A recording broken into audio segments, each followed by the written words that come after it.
trying to talk about your childhood. Was there a point in time that you questioned, like, where's Pops? Yeah, no, that's why I found out who he was. Like, That's it. I mean, like, I really didn't ask my mom about him.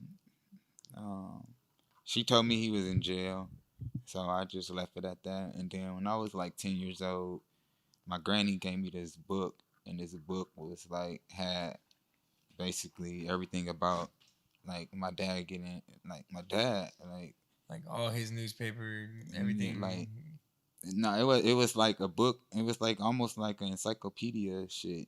Really? And it was like go to this page, and it was like in the book. It was like a big old book. Like I don't even know where that book at. And like my dad had like 3 pages, and it had like pictures of like his car with his truck crashed, and I was like, what the fuck?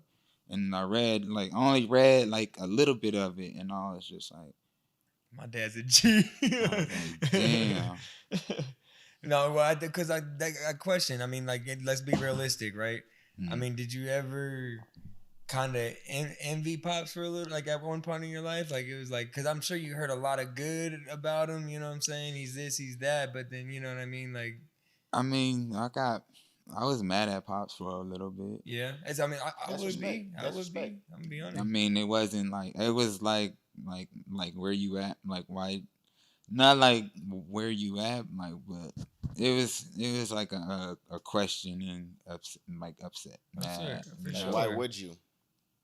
You know, and it's all right. When was that understanding like of like growing up, like, you know what I'm saying? Like, when did that come into fruition?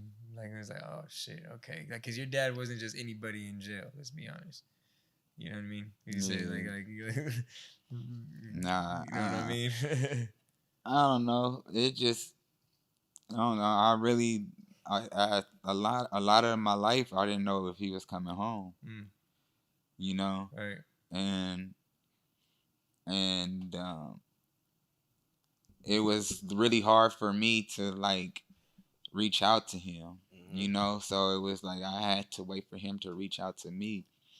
But he was busy in there, you know.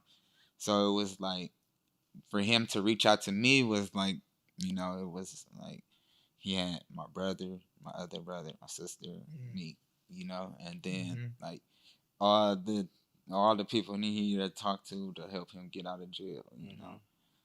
So it was like balancing all of us in that time, and like dealing with dealing with prison. It's my shit. I live in this motherfucker. You Airbnb in this motherfucker.